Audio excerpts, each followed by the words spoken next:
Hi guys, it's Phil. And Liam. From Die Hard on a Blank, and we're excited to talk to you about a brand new podcast we're launching called 48 Hours of Buddy Movies. That's right, folks. 48-hour-long... approximately. ...episodes exploring 48 different buddy movies, beginning with the original classic that started it all, Walter Hill's 1982 masterpiece, 48 Hours, starring Nick Nolte and Eddie Murphy. And just like Die Hard on a Blank, our new show will explore the influence of 48 Hours on the action genre, one buddy movie at a time. We'll be covering iconic franchises such as the Beverly Hills Cop movies, the Stakeout movies, the Bad Boys movies, classics of the genre like Running Scared, Hyams Hive Rise Up, Midnight Run, Red Heat, Tango and Cash, The Hard Way, plus tough thrillers such as To Live and Die in LA, Black Rain, Point Break, Training Day, and The Way of the Gun. As well as a few wild cards that you might not expect, such as RoboCop, Alien Nation,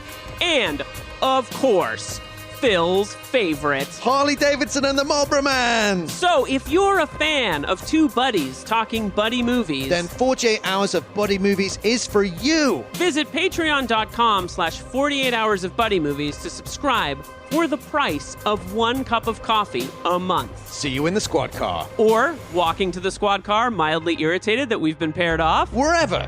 That's patreon.com/48 Hours of Buddy Movies to subscribe.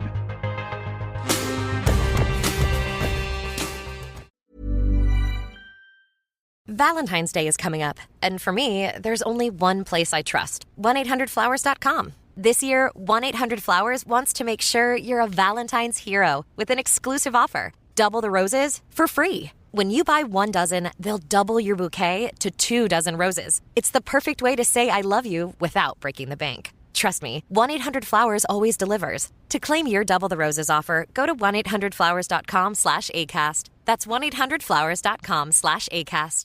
To make switching to the new Boost Mobile risk-free, we're offering a 30-day money-back guarantee. So why wouldn't you switch from Verizon or T-Mobile? Because you have nothing to lose. Boost Mobile is offering a 30-day money-back guarantee. No, I asked why wouldn't you switch from Verizon or T-Mobile? Oh. Wouldn't.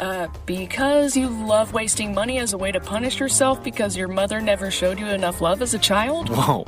Easy there. Yeah. Applies to online activations. Requires port in and auto pay. Customers activating in stores may be charged non-refundable activation fees. Hi, I'm Raj Punjabi from HuffPost. And I'm Noah Michelson, also from HuffPost. And we're the hosts of Am I Doing It Wrong?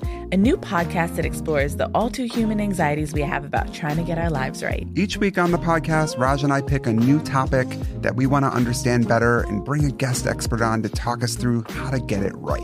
And we're talking like legit, credible experts. Doctors, PhDs, all-around superheroes. From HuffPost and Acast Studios, check out Am I Doing It Wrong? Wherever you get your podcasts.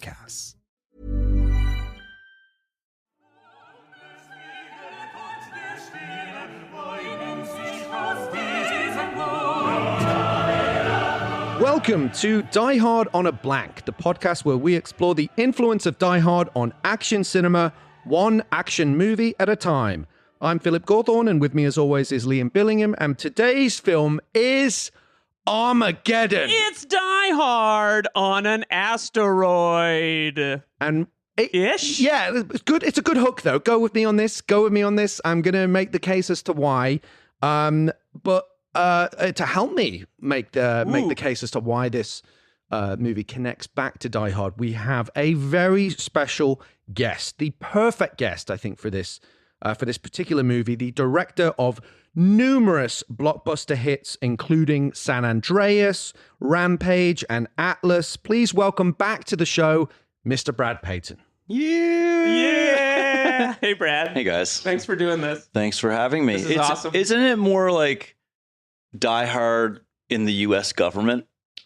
Okay. Do you know what I mean? Because it's Go with it. There's Go with your instincts. A lot of NASA going on, a lot of training. A lot of deep state. A lot of deep state. It's kind of two movies, right? Yeah, like that's the first hour is that, and then the second, it's an hour and a half, is basically all in space. First half of the movie is like literally put the team together. Yeah. Second half of the movie is team's now in space and doesn't know what to do in space because they're oil drillers. And it does that great mission control and the space kind of thing at the same time. And they do things with the mission control that you don't see in the movies. Can I just point out one thing that hit me right away? Because I hadn't seen this movie in a minute.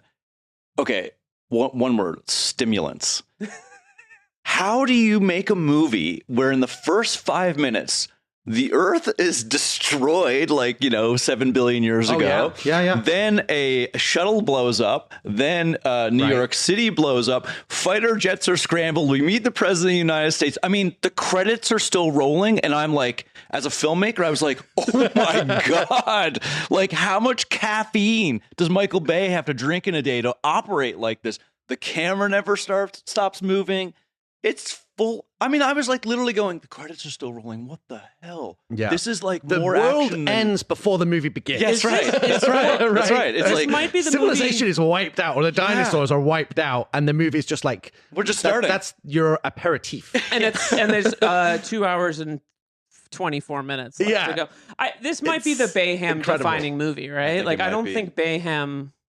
I think so, because Bad Boys is relatively restrained, and it's also like a reasonable length. Yeah. The Rock is a flawless masterpiece. Right. And is although it's very much Bay's style, is it's restrained. It's still somewhat restrained and very focused. Well, also practical. Yeah. Like it's on the ground shooting. Right? Right. And where he gets into true chaos is when they're like, here's $50 million of visual effects. Yeah. Like, you know what I mean? He's just like, I can blow up the world in the first shot. Amazing. And get Charlton Heston to Which I narrate. love, Yeah, because that's so something good. I want to talk about how the lineage of the disaster movies of the 70s, and we're going to get into all that. But first of all, Brad, you just mentioned you hadn't seen this movie for a minute. Yeah. We always start by talking about our personal histories with the movie. Where does your history and relationship with this movie begin? Did you see it when it came out? Have you always been a fan of it? Where are you at with it? I actually don't remember where I saw it the very first time. I don't know where I saw it. I think it's one of those movies that I defend the movie. Like, I constantly defend the movie in a way. We were joking about how kind of crazy it is and stuff. But I made an argument when it wasn't popular to make this argument. Obviously, just with my friends, I'm not going out telling people all this shit, but I was like, I feel like Michael Bay is like American auteur. Oh, 100%. We are totally on board with that theory. Right. Like, This we thing made about that the case. Criterion Collection stuff, I was like, yeah, I get it. And it's in really simple terms, is because Michael Bay does a certain style of cinema, and then there's like 15 people mimicking it. Other directors that mimic it. And to me, that's like the highest compliment to a filmmaker when you are so stylistic, when you have such a unique approach, that all these people are like, oh, wow, I want to do some of that. I mean, when you're watching his movies, it's impressive how visually aggressive they are.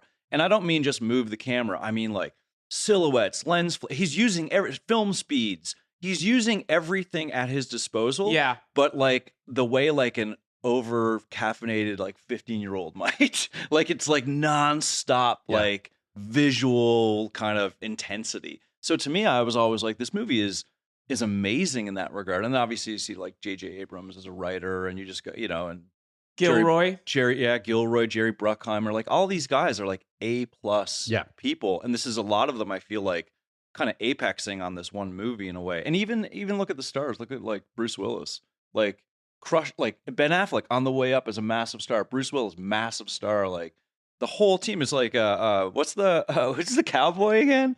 Owen Wilson. Owen Wilson's Owen character? Wilson. Amazing in this movie. Yeah. Billy Bob Thornton is amazing in this film. Yeah. Like you look at the whole thing and how it's put together, and you're like, if you don't like this, I just feel like you're being a snob.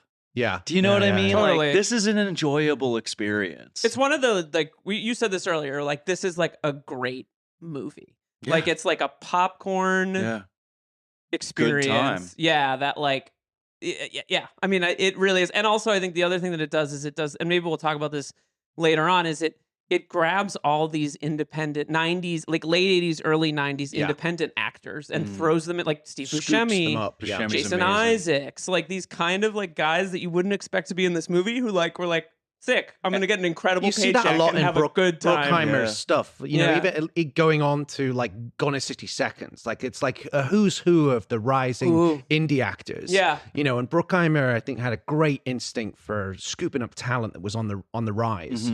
and Bay as well. You know, I think Bay I've talked before about how he gives people shots. He'll take chances on sometimes unknowns and up and comers. Like in Ambulance, there's some unknowns in that with prominent parts. You know, I love Ambulance, by the way. I don't know if you're on that train. I like Ambulance. But it's one of my favorite movies of recent times, and I absolutely agree that I think he is an American auteur. We've used the term like vulgar auteurism and talked about that at length. I think he can now. I think we'll look.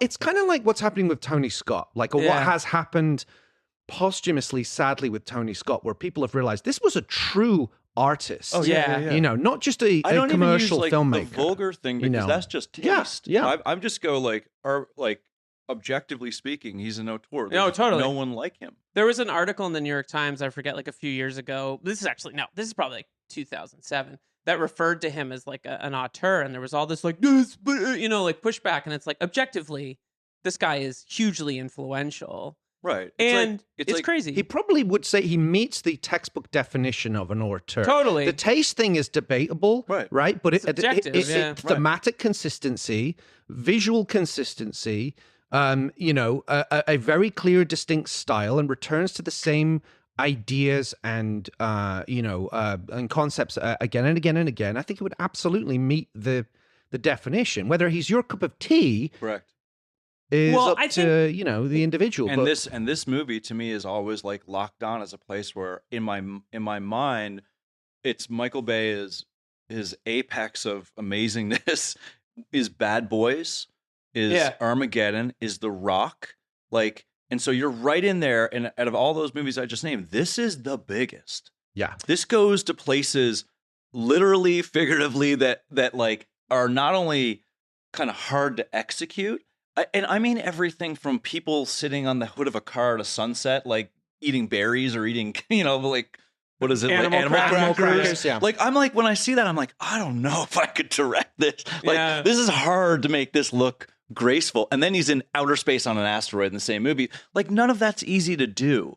And you're watching this going, oh yeah, it's effortless. Like, look at this. It's perfect. Feels like the biggest movie ever made. It really does. Yeah. Like, one of the most ambitious blockbusters. And maybe the pinnacle of 90s excess. And I mean that. Maybe that's why I love it. That word as well that you just use, apex, pinnacle. That's absolutely what I think about also about Bruce Willis's stardom, movie star bank clout. This is it. This is it. This is the peak of everything converging. Which is hilarious because he made it. Film enters a new era in the next you know, millennium. Well, this movie looks positively practical in some ways. Like the at one point, I mean this great is that like I'm looking at the asteroid and I'm like, that's an amazing set.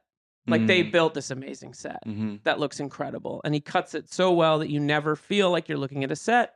Yeah, you feel like you're watching it. I think that one of the reasons I think this might be the first auteur film is because you can feel so much of Jerry Bruckheimer in The Rock.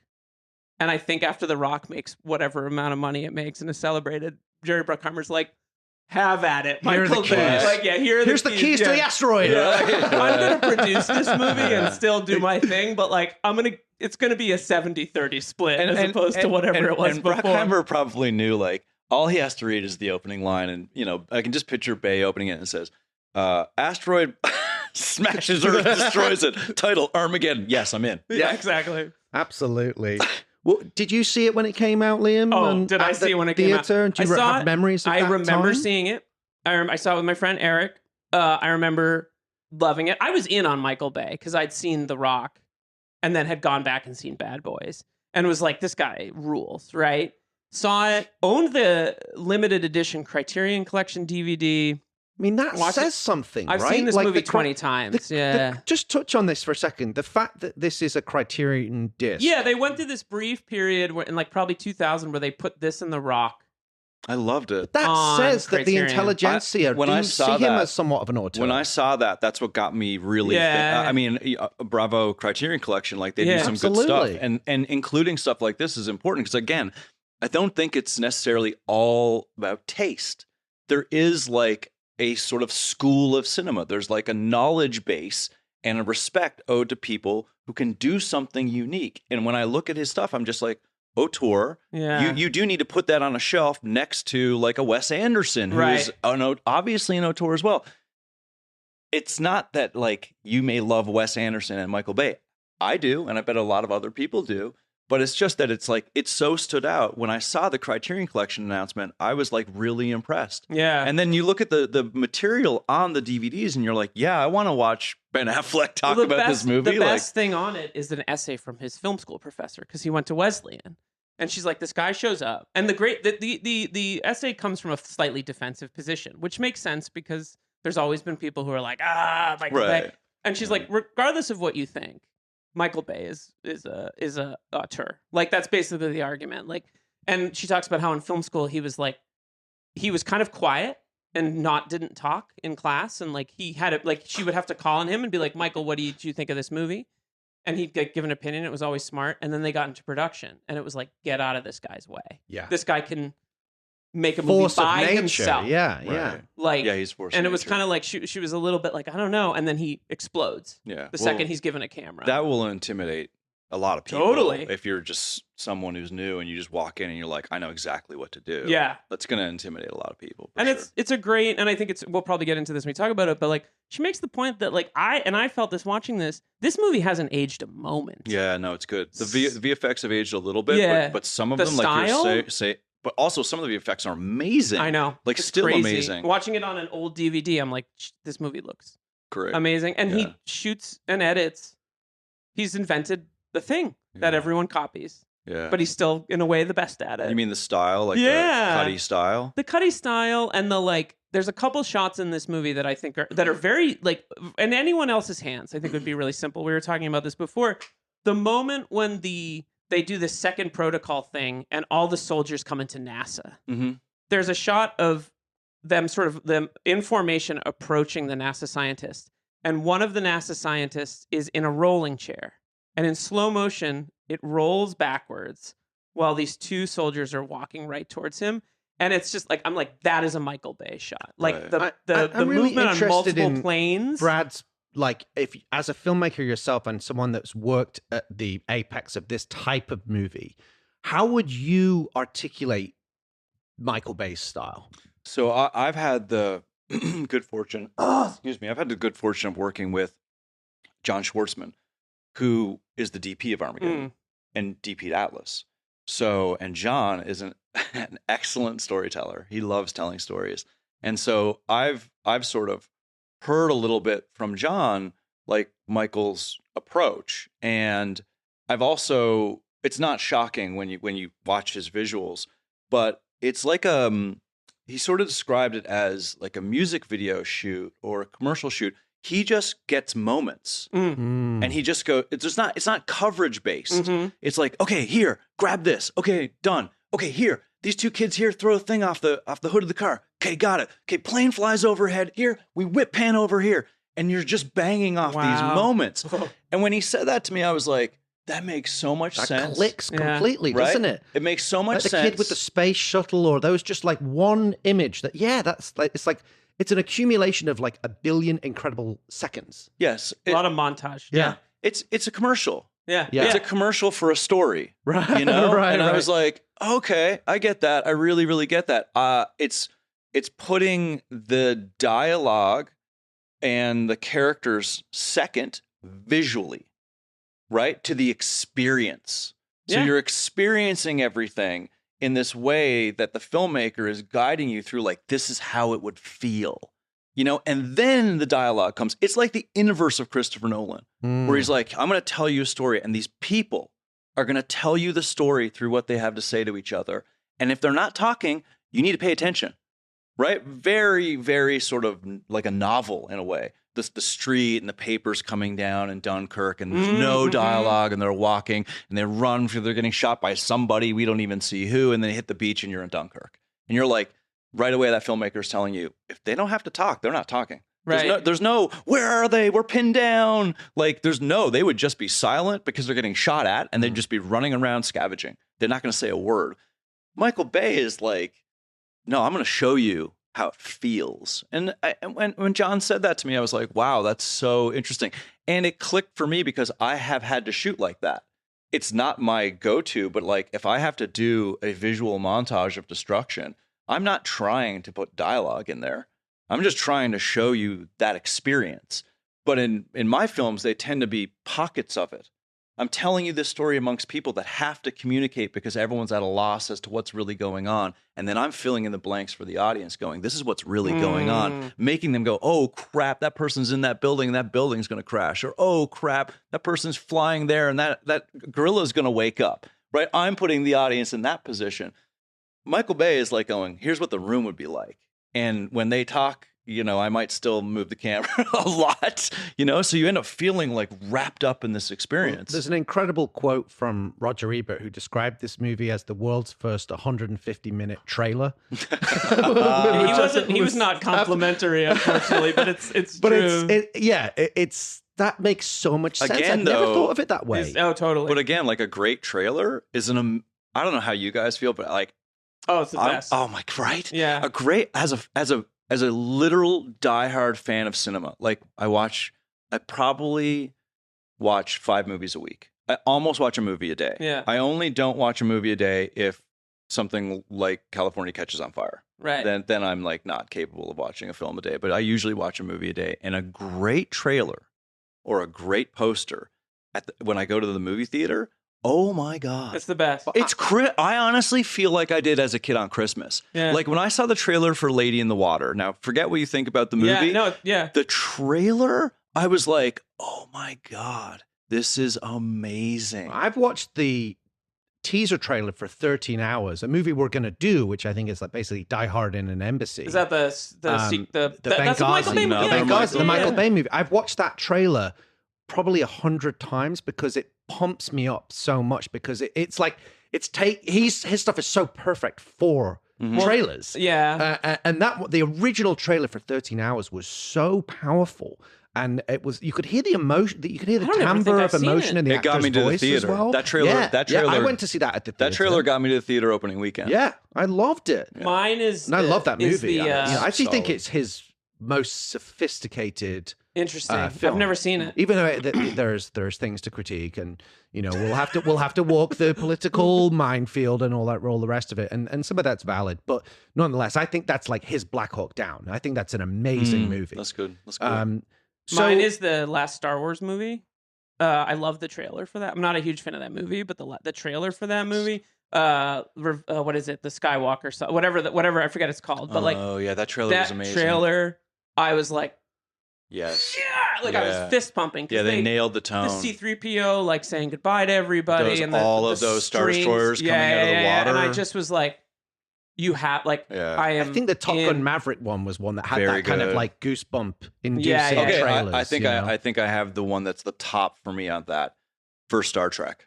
Oh, that trailer was amazing. The first Star Trek trailer when he goes, your father was the captain of a Starfleet he's on the thing bike. for 10 minutes. I dare you to do better. And I was like, I was in the theater and all the hair on my arm stood up. And then when the logo came up, and I was like, Star Trek has been known as so nerdy for so long. And I was instantly like, oh, they just made Star Trek so cool.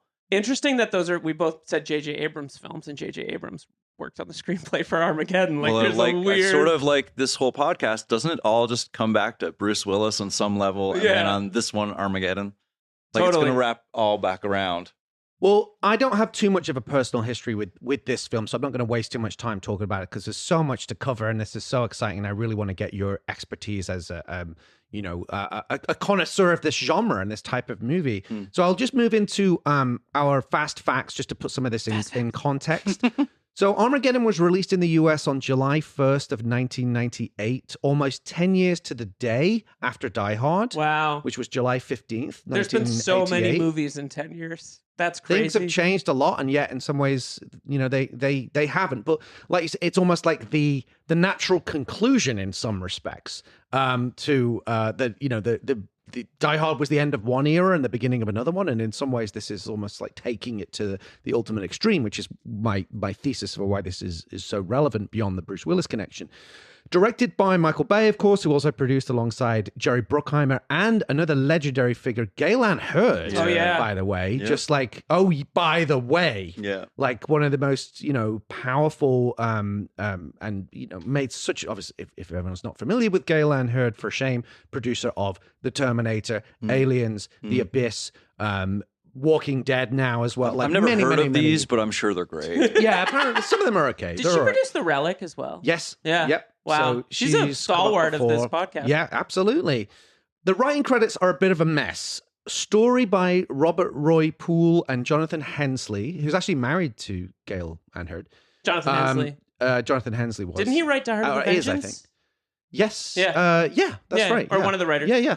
Screenplay by J.J. Abrams and Jonathan Hensley, and adaptation by Tony Gilroy and Shane Salerno. That's the adaptation from the Pulitzer Prize winning stage play of the same name, by the way. It stars, deep breath, Bruce Willis, Billy Bob Thornton, Ben Affleck, Liv Tyler, Will Patton, Steve Buscemi, Michael Clark Duncan, William Fichtner, Keith David, Owen Wilson, Peter Stormare, and Jason Isaacs, among others, on an crazy, on an estimated budget of $140 million. It's just a lot for that It's all time. on the screen, though. Oh my God, that's a big budget. That's a big budget for 1998, right? It's the biggest movie of all time in a way. It really after wow, Titanic. I didn't realize. Yeah, how it's big that big, was. but it grossed $553.7 million at the box office and was nominated for 4 Oscars: Best Sound, Best Sound Effects Editing, Best Visual Effects, and Best Original Song, which we will of course. Oh, there's a talk famous about. So- song from this movie? I had no idea. Yes. It's been stuck in my head for 3 days. I'm expecting one of you two to sing it. Yeah, don't. Oh, please, don't. please don't. We wouldn't do that to the listeners. Oh, no, I will. I speak for myself. I think Liam will. 'Cause I miss you, babe. So look forward to more carpool karaoke. I'm so happy I came here today. This is totally worth the price of admission. So let's move We into... charge guests. That's right. We charge them. It was worth it. I didn't know what I was going to get for How much do $25. you think we but- pay for this podcast? We'll do requests. Yeah. So I'll cover I Don't Want to Miss a Thing by Aerosmith. let's move into the connection that we like to call Die Hard DNA. where we explore the connections between the movie that we're discussing and the movie that started it all, Die Hard. Now, this is not a typical Die Hard on a blank premise, obviously, which is usually bad guys take over a blank, up to one guy to fight back, etc., right? One of the reasons I wanted to do Asteroid takes over reality. Right. Asteroid takes over the Good Earth. guys have to get on Asteroid Yeah. to stop them. Okay, there you Nuts. go. But I wanted to do it because I think this is, as we said, the apex or the apotheosis of the Bruce Willis Saves the Day movie, right? Which, of course, started with the template established in Die Hard, only instead of Bruce saving hostages in a building or in an airport or saving New York City, now he's saving the entire planet. Weirdly, the sun just went down as I did that, and it felt very like an asteroid-esque. It was quite sinister what's happening over there. A massive shadow just cast. As long as we get a hold of Bruce, we're going to be good. Yeah, I think we're okay. But in addition, so that was my main big ticket reason, because it's Bruce Willis saving the day taken to the ultimate extreme, right? Well, and it just feels like the logical extension That's or good. conclusion, right? Yeah. That's my first thing. In addition to that, the character, when we'll talk specifically about the character when we get to the hero section, but there are scenes where he talks to himself sardonically when he's on his own. Like, he says things like, well, this was a good idea. Like when he's left alone on the asteroid, that's very a McClanean thing, like to talk That's to good, yourself. And the early sequence where New York is laid to waste, I think, has echoes of the opening of Die Hard with a Vengeance. You know, New York exploding, the way some of that shot as well. Slow motion cars spinning, Yeah. debris firing. That spectacular explosion that begins the movie, and some of the destruction that occurs in Die Hard with a Vengeance. There's also the sense of like, you get a little bit of this in Die Hard, a group of colorful personalities coming together to pull off a big job, as with like Hans Gruber and his crack team of diverse, differently skilled terror thieves. But speaking of Hans, did you notice there's a character in the film called Gruber? Mm-hmm. Yes, the French guy, right? Who One of the the astronaut. One of the astronauts. He's one of the That's right, astronauts. He's played by the wonderfully named Grayson McCouch, a character, and his job. You right now. You're my couch. I am sitting in a very strange position on this. This couch. episode subtitle is Phil and Don't worry about Repose. it. Don't worry about it. But Gruber's job is, quote, a munitions specialist who will supervise the nuclear ordnance. I'm not sure I trust someone called Gruber to do that. I personally. hope I know where this is Isn't Simon Peter Gruber in Die Hard with a Vengeance a munitions expert? Isn't that what they say when they talk about? Do you guys go ahead? You know where you're going. We know we're all headed on this one. We know about the Gruberverse, right? Go, enlighten us. I'm sure we do, but okay, go for it. So this is just the story I've heard. I don't know if this is real or not. Whatever. It's like, internet rumor. But it was that John McTiernan and Michael Bay got together and were like, we should. I'm picturing how this happened, and they were like, we're gonna do a Gruberverse, and in their films, the name Gruber is going to connect if Bruce Willis is in it because it's a shared reality of Bruce Willis. Huh. Whoa. It's like Valverde verse, but it's like Bruce Willis is the one who was just like, that's a terrible idea. You can't do that after they'd done it a couple times. They just kind of smuggled it in? Yeah. Oh, wow. So is this there's other examples of this? We need to do some You should do some digging. This is just like a silly story I heard. Get one of the research interns to scurry down to the lab and... Scott! but I think it is in Die Hard with a Vengeance, which is the only other Gruber directed, the only other McTiernan directed right. Die Hard. Yeah, that's right. Like it's literally just these like three or four films. But so apparently, technically it's in the same cinematic universe. In addition to that, the Gruber connection, which went a little deeper than I anticipated, there's tons of Die Hard on a Blank alumni, right? A lot of folks here involved with other films that we've done, The Rock, Con Air, both of which were, of course, produced by Jerry Bruckheimer, Steve Buscemi, connection to Con Air. Here's another one, speaking of extended universes. The president, played by Stanley Anderson, is the same president that appears in The Rock, suggesting the possibility that this film exists in the same I actually love that cinematic it's the same actor. universe. I think that's great. I was thinking, that movie 13 Days about the Cuban Missile Crisis, about the Kennedys, one of my favorite movies with Kevin Costner. There's a great 13 Days style movie to be written about the president's experiences dealing with these crises in The Rock. And then 2 years later, Alcatraz is under siege. And then, oh no, there's a fucking asteroid. It's like a stage play that takes place. Exactly. I would love to write that. I would see that. I really want to write that. Spec. Stanley Anderson, this is your moment for your good night and good luck style. I have to give another grave speech. Here we go. Fantastic. Well, he nails that. Sequence. That speech is... That's one of the best sequences in the movie. That speech, that will harden the most cynical heart. If you write that, can he just be like, "This is so awesome! I'm the best president ever." I saved those hostages. I saved those hostages. I saved the Earth. Yeah, but he was also didn't cover himself in glory in this one because he's trying to set off the nuclear bomb before they're supposed to. But we also have Marshall Teague, who was in The Rock, who played the villainous henchman Jimmy Reno from Roadhouse. He plays the character Colonel Davis, who's the pilot of the ill-fated first shuttle, the one that crashes. I didn't even realize. I mean, that's wow. So he's kind of a bit of a legendary figure in this. William Fichtner from Heat, of course, as Colonel Willie Sharp. The editors, Mark Goldblatt, who cut Last Boy Scout and True Lies, and Chris Lebenson, cut Crimson Tide and Con Air with Glenn and Top Gun Scantlebury, amongst many others. But here's another thing that I wanted to talk to you guys about that I caught in terms of another big connection with this and Die Hard, which is are you guys familiar with the good news, bad news screenwriting principle? Is this ever something you've come across? No. Okay, so we touched on this once about Die Hard. So the idea is essentially it creates dramatic tension by alternating positive and negative developments in the narrative. Meaning, okay, example, right, from Die Hard.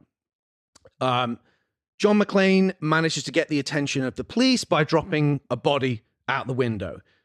Good news. But immediately after that, the police shoot the shit out of Al Powell's car and everything. And then, good news, the police are coming. Bad news, they totally underestimate the threat and they're fucking idiots. Right? They can vary to big things like that might be whole sequences, or as small as good news, he survives jumping off the building with the fire hose, and as safe inside. Bad news, the fire hose is going to pull him off the roof, right? If you look at, once you kind of attune yourself to this, in a high stakes movie, especially like a pressure cooker movie, you will see this all the time. McClane gets a machine gun, but now the terrorists know where he is. He rescues the hostages, but now his wife is a bargaining chip for Gruber. The whole movie is doing that, but Die Hard does it on such a low frequency that you don't really notice it. It's incredibly subtle. What occurred to me watching Armageddon is it's a guy with a loudspeaker in your face screaming at you. Because Die Hard's more micro with its good news, bad news, but Armageddon is macro. So, for example, good news, NASA identifies the asteroid and they can put a plan in place. Bad news, the asteroid is the size of Texas and it's almost impossible to stop. Good news, the team is recruited and they're on board with doing it. Bad news, they're not astronaut material. And then as the thing goes on, like the good news, the shuttle launches successfully and is on target. Bad news, one of them crashes and the other one is nowhere near where they're supposed to be. But as the film goes on, it was just that I suddenly realized that how often the film was doing this to such an aggressive, to use your word, level, especially in the third act, because it is like constant crisis. Even when they've like solved it, it's like, oh, there's a problem with the transmission of the shuttle and we can't get off. So it's just, it never lets up. It's exhausting. It is kind of exhausting, but it's just something that occurred to me as like a big connection between the two movies that takes us into an arena I want to talk about in more detail when we get to the premise about this is particularly a useful technique and particularly commonly used in disaster movies, right? Anything that has that kind of like it's almost like a one step forward, two steps back kind of thing. But it makes sense, right? Because the audience you don't want to feel it's all bad news, because then there's nowhere to go. You need to feel like the protagonist is making some progress, but storytelling is so much about conflict and obstacles. So it's like he makes one step forward and then there's 2 or 3 big obstacles for them to overcome next. But you still need to feel like you're making progress and the momentum is still moving forward. But if there's too much bad news, you're just backed up. Like the momentum's moving backwards. So it just occurred to me as something that I wondered, have you ever thought about that like consciously, or is that something that's like intuitive? To me, you're just describing really good screenwriting, where a scene has an active protagonist coming up against an active antagonist, and he's gaining a little ground, but he has to lose it too. Otherwise, you're letting the air out of the device, and I feel like every great film is doing that. Like it's just, you want that in every scene, which is hard to pull off. But when you're describing the like, almost like this juxtaposition of like, oh, I'm advancing through this harrowing situation, but there's this other thing that's really hard to contend with. I can give you an emotional example of that too. Like in Braveheart, the little boy loses his parents or his dad to battle, and in the same scene where this little boy, like prepubescent, like 5-year-old boy, is standing there looking at his dead father or family. I can't remember exactly. This little girl walks over and gives him a flower. And if that was not in that scene, it would just be a sad boy looking at at parents. But now it's a sad boy looking at his parents with this little girl, that's around his age, coming over and giving him a flower. And I think she kisses his cheek and walks off. And you're like, oh, wow. Yeah. Like there's an emotional thing where it's completely juxtaposed, and you're giving the audience a lot to handle. So when you're talking about those like good news, bad news, I'm like, yeah, he's advancing in his story and he's coming up face to face with an obstacle and he gains a little bit, but then he doesn't succeed. That's just really good screenwriting. Every scene is supposed to have that type of thing. Yeah. I think in a disaster film, the difference is stakes. Yeah. That's it, period. Like just mechanically speaking, it's like, well, if he fails all the way in this scene, the whole building collapses. Right. It's like that type of thing where then you're like, oh, there's 600 people in this building. Like your mind goes to this greater dangerous place. So to me, it's just like this genre puts you in a position where the stakes are so high with every decision that you just feel it a little bit more. But at the end of the day, good screenwriting and really, really good writing is doing this thing. Where you're like, oh man, he's got, the roof's going to blow up. If I tie this hose around I'm going to get off the roof. Okay, then I smash in the glass and the window doesn't break. Like that's just really good screenwriting. Yeah. I also think it like puts the emphasis on the spectacle, which like, and this is not a criticism of the movie. If you stop to think about what happens in this movie, it's like they land on an asteroid successfully. Like 1,000 miracles. To keep throwing this stuff at you keeps you focused in like just the experience of the movie rather than like, because no one, you're not walking away being like, let me think about the ideas here, but like you're really just having an incredible time. Right. So that keeps you on your toes and keeps you like in the movie. Well, we'll dig into all this and how it pertains to the disaster movie genre in more detail after this quick break.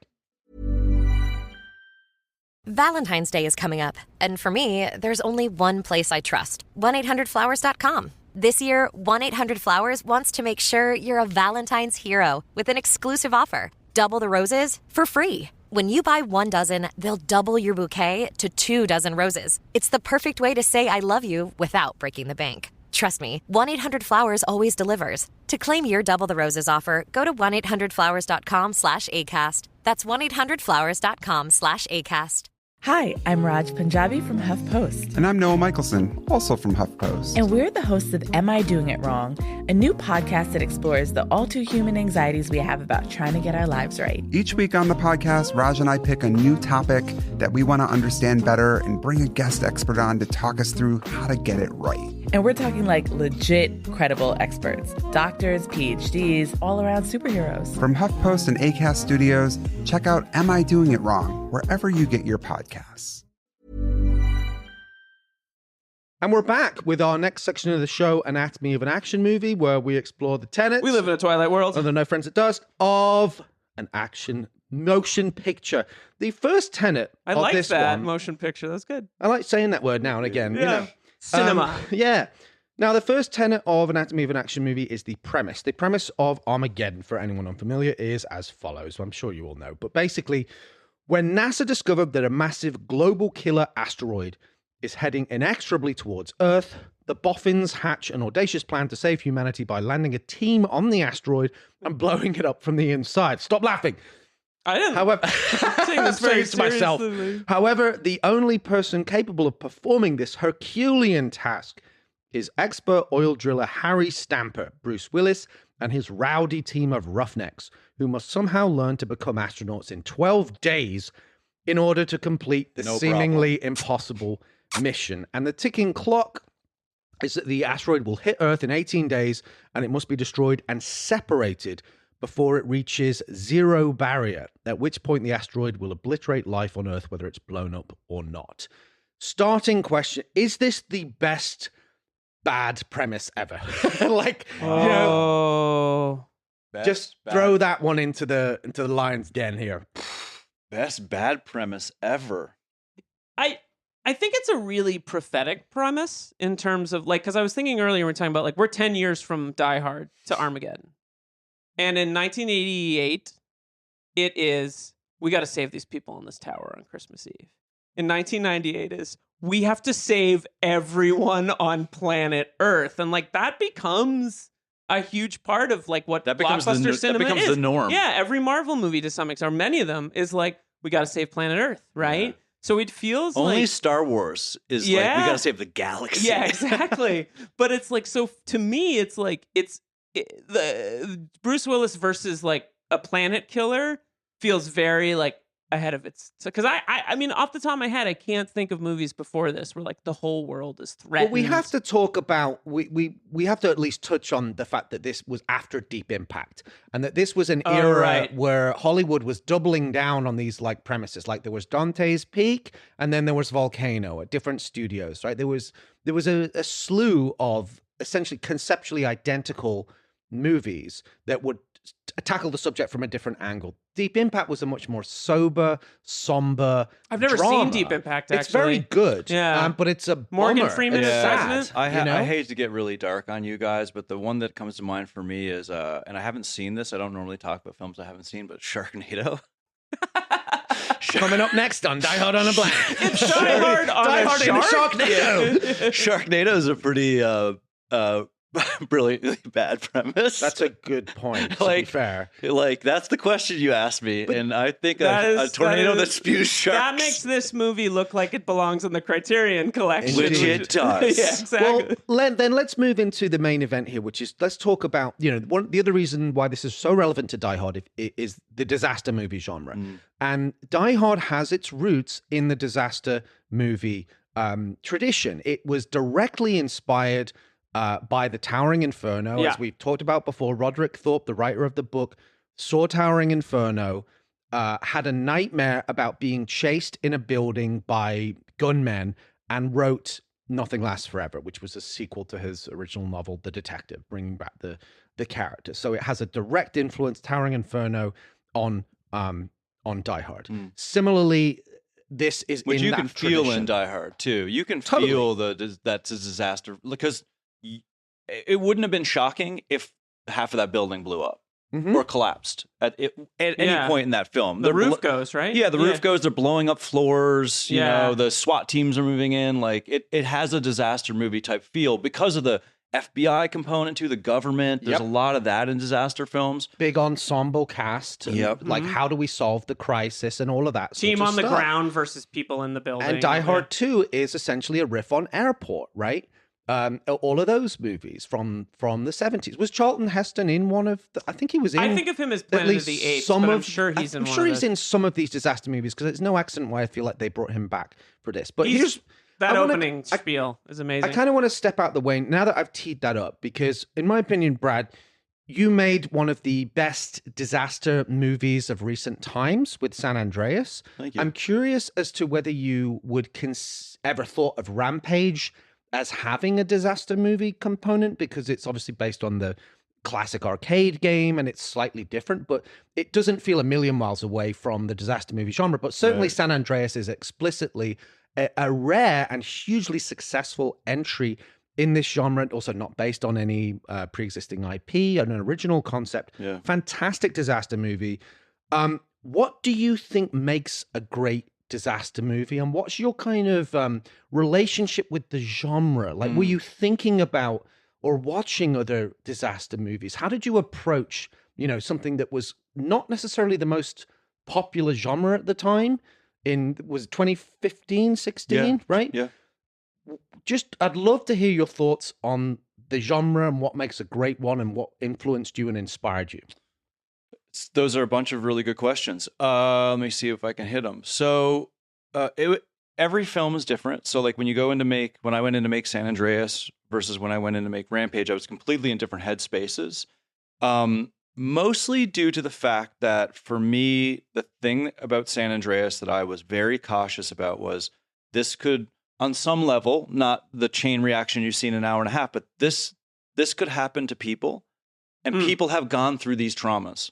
And I was very, very, very aware of that I know people die from earthquakes. I know people die from tsunamis. So I felt like I had to handle that material in a way that didn't disrespect that. You know what I mean? I wanted it to be honest and respectful. Like, these things can really, really happen.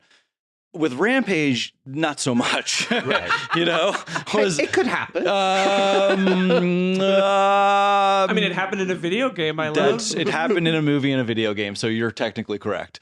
But in real life, maybe not so much. So that was sort of like the biggest difference for me in terms of those two movies. The similarities are there's a lot of destruction in both of them, which I think is something that you need in a disaster film, just in the sense that these are spectacle-based events, and you need to experience them.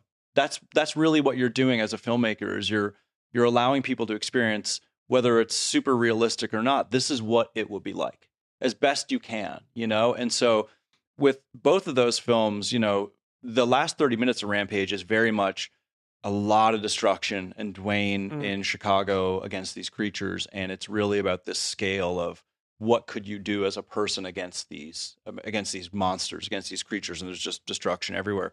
As where San Andreas is more like, okay, if a tsunami hit and you were hit by that wave, this would happen if you were in a skyscraper. And I really filmed those things. So it's sort of putting the characters in the audience, smack dab in the middle of that destruction. I think that's an essential part.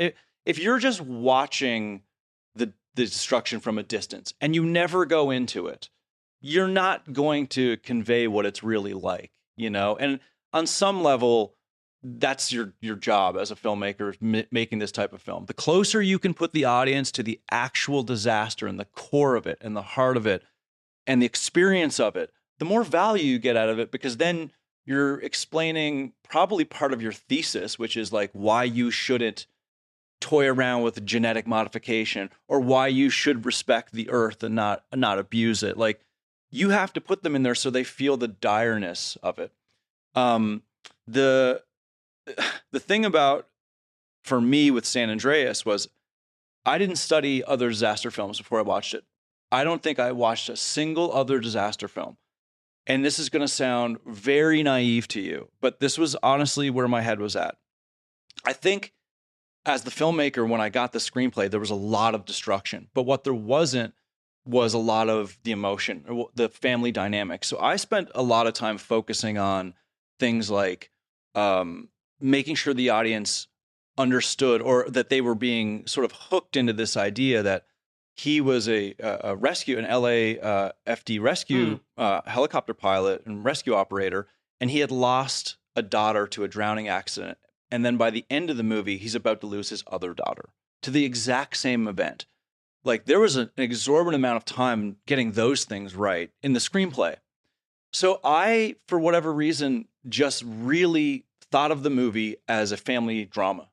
It's so weird. People are like, really? I was like, yeah, I was so focused on making that component work that the rest of it, the destruction and all of that stuff, it was really fun, like, to design all that stuff, but it wasn't like the thing that kept me up going into it. You know, it was the drama. It was the, oh my God, like, think about the villain is the stepdad, but he's only the villain because he makes a cowardly choice, and then he accidentally dies. It's like getting those nuances right, where it's like, I'm not saying he's the villain because he caused the earthquake.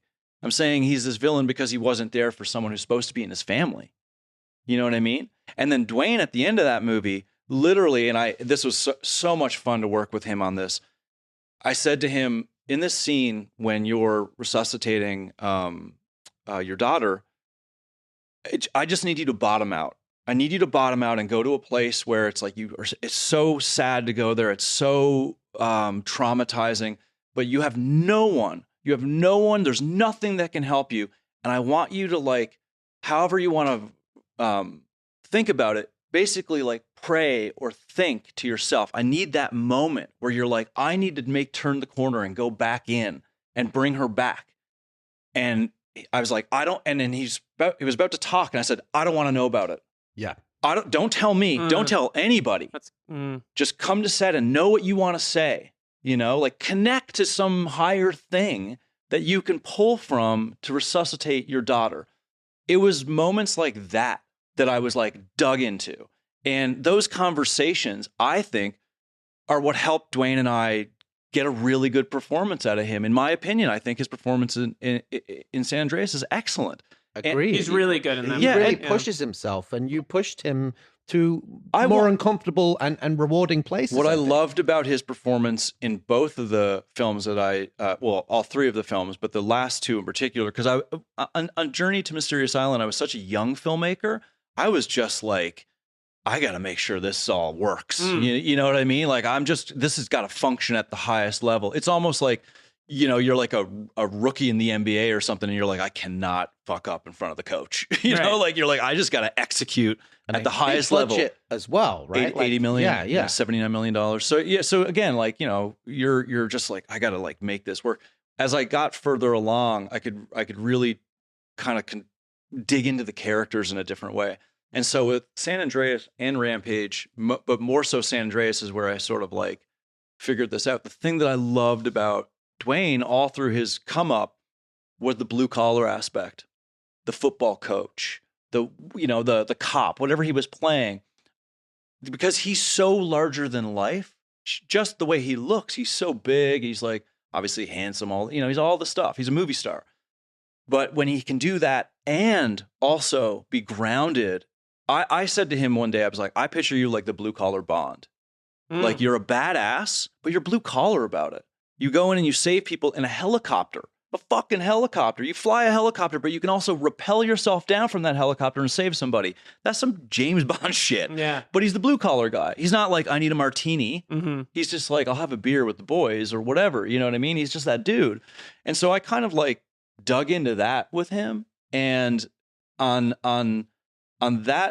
San Andreas, it became more for me about the family. And I'm not like a super religious guy, but I am kind of spiritual. I'm kind of like growing up a little bit, like getting engaged, getting spiritual, you know, I'm becoming a full adult here, boys. But, you know, it's like there is like a little bit of faith sprinkled in San Andreas for sure because of the you can't control it aspect, you know. We talked a little bit about this off mic where it was just like the wildfires and how I dealt with it. Well, it's like, you know, certain things you can't control, and you have to look to the things that are greater than these physical things you can control, like your house. And you have to look to your family. You have to look to those connections. And so in San Andreas, I was trying to get that in, but not in an overbearing way. I'm here to entertain you, you know? Right. And in Rampage, I was just trying to focus really on him and his relationship with George. And so that sort of dynamic, that sort of like heart. So on both of those films, it wasn't like, oh, I'm making a disaster movie. Not even in San Andreas, though obviously it is. It was both of them. I just was more focused on like, what's the heart of this? Why do you care? This is a fantastic answer, and what my takeaway, and you've said it, but I'm not. I'm just. It's the human drama at the core of it, right? And that is so key. What you're saying about there, like that moment where you're kind of calling to a higher power, where you're so out of options, and the situation is so dire. That scene is in Die Hard, in the scene where he breaks down with Al Powell, right when his feet are cut up, and and Bruce Willis does his arguably the greatest acting of an incredible career, where he has a breakdown, and alludes to like that's up to the man upstairs. He says that line. He's alluding to spirituality in some respect. Yeah. It happens in Armageddon. There's a point where Bruce Willis says like, God, I'm just asking for a little help. Dude, I love this. You know? I didn't remember that line in Die Hard, but it makes so much sense. Right? Yeah. And it's so interesting that you were able to sort of articulate it and push it, because I love San Andreas. And I was listening to the sound because we were meeting. I was listening to the soundtrack because I particularly love the skydive sequence. I find that music Andrew's really good. So moving and exhilarating. Andrew Lockington's an excellent composer. But it's rooted in the human drama of the rekindling of the connection between the husband and his estranged wife. Yes. And the human dynamics in that movie are so strong, in addition to the incredible visual experience. But like to your point, and the same with Armageddon, we're saying this is an incredibly visual feast. But if you don't care about Harry Stamper, Grace Stamper, and AJ, and all the squad, all the roughnecks who you come to love, who gives a fuck? Yeah, none of it means anything. Yeah. Well, what sticks out? So it's a great answer, just to cap this, as to like to not lose sight of in a spectacle-driven genre. The fact that your answer is making sure that the human drama component is authentic and real and moving and grounded in some kind of reality that's relatable, I think is such a fantastic lesson for all of us as storytellers, you know? So, yeah. Totally. Well, it just made me think of, like, the fact that, you know, you mentioned Nolan earlier, how, like, two of the most iconic thing in this movie to me is Liv Tyler saying goodbye to Bruce Willis on a screen. Yeah. And I think he's incredible.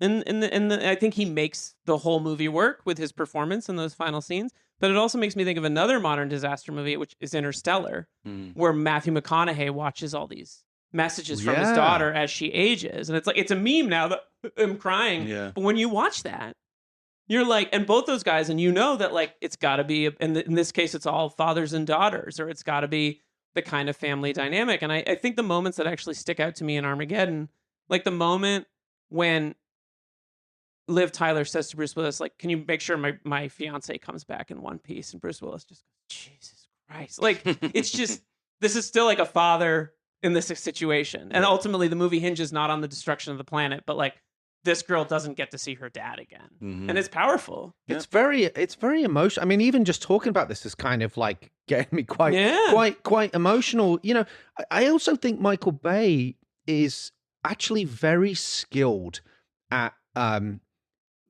creating a sort of emotional reaction. And like I was just saying about the 13 Hours trailer, this film, just something else I just want to touch on is this is a running thread in his movies.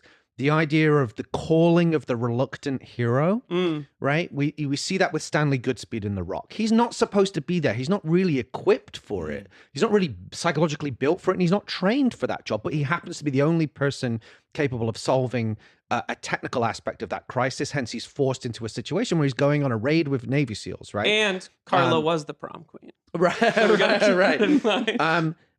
And similarly, like 13 Hours has a line in it that again, it was the timbre of the voice of James Badge Dale when he assembles the guys that are going to go in and basically like try and rescue the guys in the embassy, and he says, "None of you have to go, but we're the only help they have."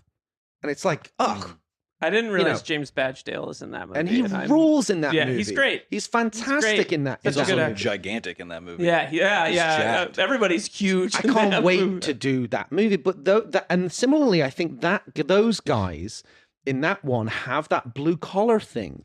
You know, like Krasinski's character, they're struggling financially. They're basically, they have to do this. They're technically kind of mercenaries. They're contractors, right? They're military contractors, but not in a sort of sinister way. It's because they can't find work. They're veterans who need work, and this is also a noble endeavor that they're trying to do. They're trying to protect, what's going on with the ambassadors, trying to do things that are positive in that region. At least the way it's portrayed in the movie. Right. In any case, I think all of this stuff is like the idea of like a blue. It's not James Bond. Yeah, it's blue collar people. Yeah. And we're also in a moment, maybe it's emotional because we're also in a moment, the character in San Andreas is an LAFD person, and we all owe our lives right now to majorly affected people like that. Yeah. So it's powerful stuff. Yeah. But I think the takeaway is without the human element, it doesn't matter how great the visual effects are and how big the budget is. If you don't care about the characters and you're not emotionally invested.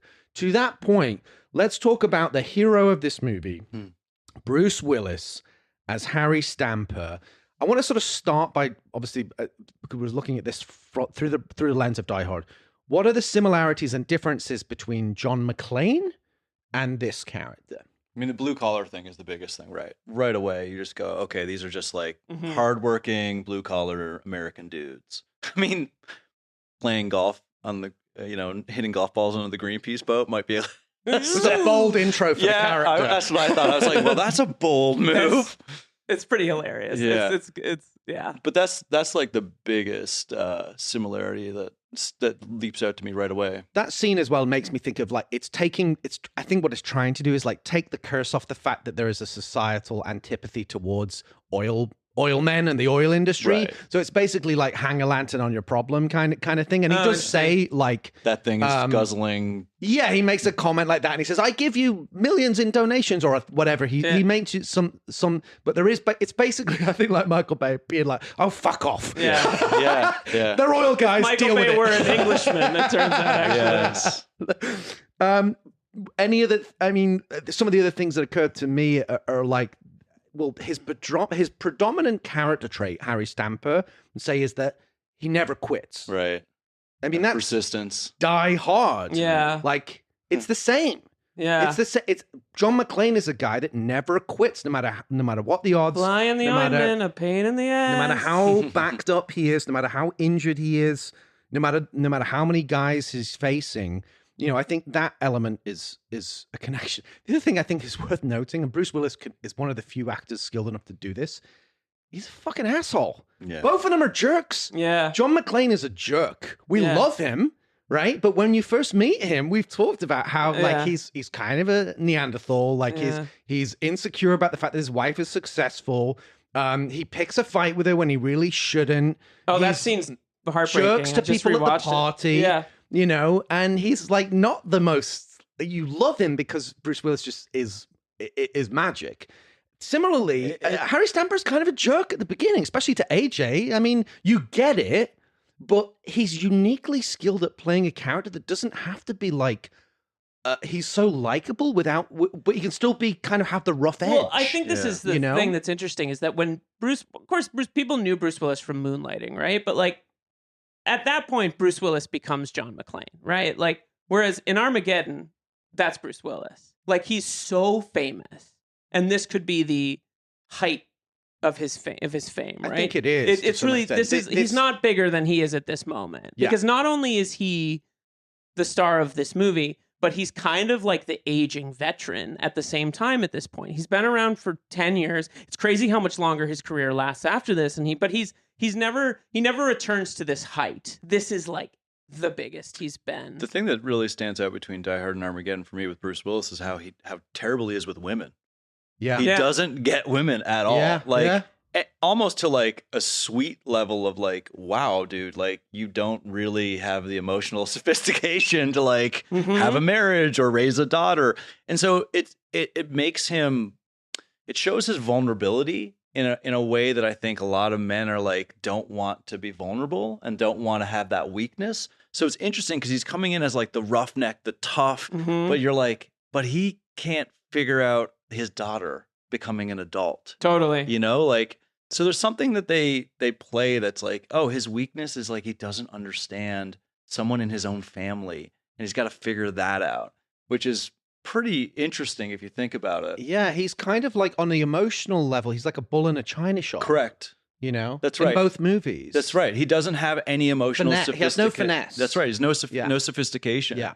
He's just like an angry bull. Yeah. But he also does the thing still where you're like, I believe everything this guy says. Like, I love the thing about Fichtner relationship. He's trying to figure it out. Yeah, totally. Like, that's the thing. Yeah. It's like, it's not saying, oh, no, he's just like a Neanderthal or a bull in a china shop who doesn't care that he's breaking everything. He really cares that he's breaking everything. He just doesn't know what to do about it. You know, so there's like this really interesting emotional depth that's in both of those movies that you don't really think about because it's played as humor. Yeah. It's played as humor or awkwardness. But like, I'm sure if Bruce Willis is like sitting there going like, oh man, like he's got to think about all this stuff because he's got to load up those moments. So when she goes, just bring my fiance home, he's like, oh, yeah, holy crap. You know, like he's trying to deal with his daughter and he doesn't even understand like that she's now going to marry this kid, you know, like, just that aspect of his acting is probably undervalued because it's a little more sophisticated under the surface. Yeah. Well, he's one of the great big thinkers, I think, in movies. Like you watch him look at things in Die Hard or Last Boy Scout, which we talk about all the time, or this, and he kind of like, you see him solve problems in his head. And the recurring thing is he can't figure out his own family or his own family life for these things. Right. It's kind of an interesting... Because he's always active. Like underneath the surface, I feel like he's always playing a character who's trying to figure it out. But he says the worst thing at the worst time with his wife. You know, like he just like can't help himself. But you always see him thinking because he's like in the films that we're talking about where he's like a superstar and he's at his A game.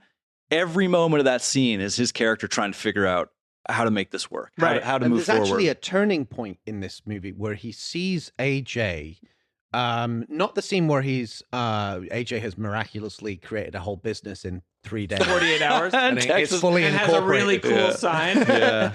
Not that bit. There's a bit, I think, halfway through where he sees AJ do something and you see from Bruce Willis's face, there's no dialogue. You see him basically go, actually... This kid's got it. Yeah. This kid's got it. Because he blows the drill in the training exercise and he pulls him aside. He's just like, basically, that would kill us. Right. That would kill the earth, you know? And at that point, AJ is like still being the hardhead that Bruce Willis has been and still is with his daughter. And only when AJ recovers does he go, I see it. And that's probably also because Bruce Willis at this point in his career is on his A game. He's a superstar. Yeah. Is going, that's the moment I have to reflect on later when I get over my bullshit. There's an interesting meta thing with the fact of like Ben Affleck will become a leading man superstar. This is the film that puts him kind of on that trajectory. So there's an interesting passing of the torch thing happening metatextually as well. Yeah. Which is kind of another interesting aspect. But I think that Bruce in this movie, first of all, a couple of points I want to make about this, because there's a double whammy. Actually, the movie that comes out the next year that actually grossed more and was significantly more profitable was the Sixth Sense, which is the total opposite the subtle Bruce. He's amazing. The true actor. Yeah. As opposed to what he's in the movie star. The like so much charisma. He's like blowing out the screen movie star versus the dramatic actor. And he's both. And I remember sometimes both at the same time. seeing The Sixth Sense and not feeling that I didn't think he was good, but I've never seen Bruce do this. Well, it's also really unfair because in Armageddon, he's competing with Michael Bay's visuals.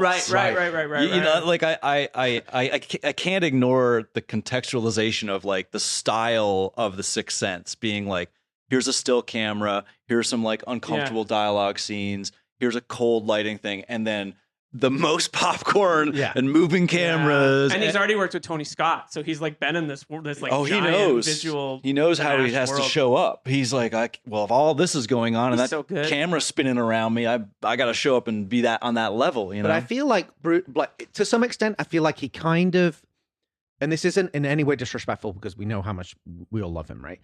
There's an element of I think he coasts on his riz for like 90% of this movie, but really fucking earns his paycheck kind of what I'm saying, in the last 10 minutes. And especially when, his acting in the dramatic stuff, where it's the saying goodbye, you've got to be a very hard-hearted person for that not to pull at your heartstrings. That's the thing about this movie is ultimately I Bruce's cry every genius. time I watch this movie. Do you think when he got the script, he was like, flipping it and it's just like, all right, be cool, exactly. be cool. And then the last 10 pages like, act. Yes. Act. Well, that's kind of, it's like be Bruce Willis. Like I'm Bruce Willis. Yeah. Right. But then he's like, okay, but I am approaching 50. So you think he sat down and he went, I am Bruce Willis. Yeah, exactly. And then he was like, yep. Looks like Bruce. Okay, act. Got it. Cool. Okay. I think that's exactly it. It's like, it's not a stretch for him for the majority of the film, but where he comes into his own. And frankly, where I think if this film's, to your point about the human drama, right? If this film didn't stick the landing emotionally, I could kind of care less about it. Yes, it's dazzling visually, and yes, it's like a fun adventure, but the reason it has endured and the reason it, I think, was like a pop cultural asteroid at the time of its release is the ending. Yeah, the ending's amazing. And that doesn't work without the acting and the characters and that dynamic being. And they shot two versions. Correct. Right? Is that so? Yeah. Well, one where they probably had to do that. One where he lived. Yeah. Yeah. They shot two versions. I think they tested them. Killing Bruce is a great choice. Yeah. It's one of the great And you choices. kind of don't expect it because it's Bruce. You're like, Bruce doesn't die. He dies hard. Not only that, I wonder if Bruce didn't expect it. Not only does he not die, he saves AJ. Yeah. Right. Sacrifices which himself. like and kind of goes like, he keeps his word to his daughter. Yeah, exactly. He emotionally matures and keeps his word to his daughter. Totally. And sends the that's husband home. So powerful. I mean, they were also chasing Titanic, and I think Michael Bay chased it more overtly in Pearl Harbor, right? Like Cameron is his hero, right? Can't forget about Pearl Harbor. Cameron is Michael Bay's hero, right? That's well known. Titanic has that mixture of it's a disaster movie, right? It's huge spectacle, hugely cinematic, hugely bombastic, but again, it has a really strong emotional core to the movie, and that connects with a certain audience as well, teenage girls in particular, which was a demographic that they were really chasing for this also movie. Teenage boys. I love Titanic. Sure, yeah. But you know, this is like factual. They're actually actively like, how do we get that demographic? Well, we need to have this AJ and Grace storyline have a bit more juice to it, or whatever. So, you know, the Titanic influence can't be ignored in Michael Bay's, and I actually think Pearl Harbor, trying to chase it kind of is what made Pearl Harbor a bit of a problem. Pearl Harbor is an absolute attempt to replicate the success of Titanic. That's true. Historical event, huge spectacle, love story in the middle. It's his hero. He's totally trying to replicate the success of Titanic. You know, I read somewhere really quick that Scott Rosenberg rewrote the Liv Tyler, Ben Affleck scenes, and I think Scott Rosenberg wrote Con Air, didn't he? That's right. It makes sense because he's Dangerous Beauty. I think it's Gone in 60 Seconds. Yeah, it was also two Bruckheimer movies. Yeah, so he was in that stable, right? Let's move on. First of all, just Bruce Willis is amazing in this movie, especially at the ending. Let's talk about the villain of this movie, the asteroid. And I say that slightly tongue in cheek, but if you notice, they personify it. It's a monster movie. You like know, you've worked the train as and Unstoppable. Exactly. Yeah. You've worked in the monster movie genre. You've done, again, one of the most fun and best ones of recent times with Rampage. The asteroid, first of all, there's the Godzilla reference in the beginning. I love that. Right? $25,000 to train a dog to take out Godzilla. Like he says on the commentary track. Michael Bay was like, on I the paid street in 20 New York. grand. That's funny. It's so cool. When they reach the necessary drill depth, if you notice, the asteroid then starts exploding and like gas pockets fire off and it creates a rock storm that ultimately kills Gruber. Yeah. When Bruce Willis is alone with it, it makes like scary sounds, like it's alive, like it's going, you know. Shades of the Cthulhu. Yeah. Cthulhu's in the house. And there's a point, I think, where one of them says, I don't think this thing likes us. And I think Will Patton says, yeah, that's because it knows we're here to kill it. Right. So Will Patton. He's another, Philly he's special, going to come Will up. Patton. He's going to come up in a minute. But I would just wondered if you had any thoughts on that, or whether that occurred to you watching it, because to me it was like they do try and make it like it's somewhat almost sentient and kind of evil in the way like that it's shot. Yeah.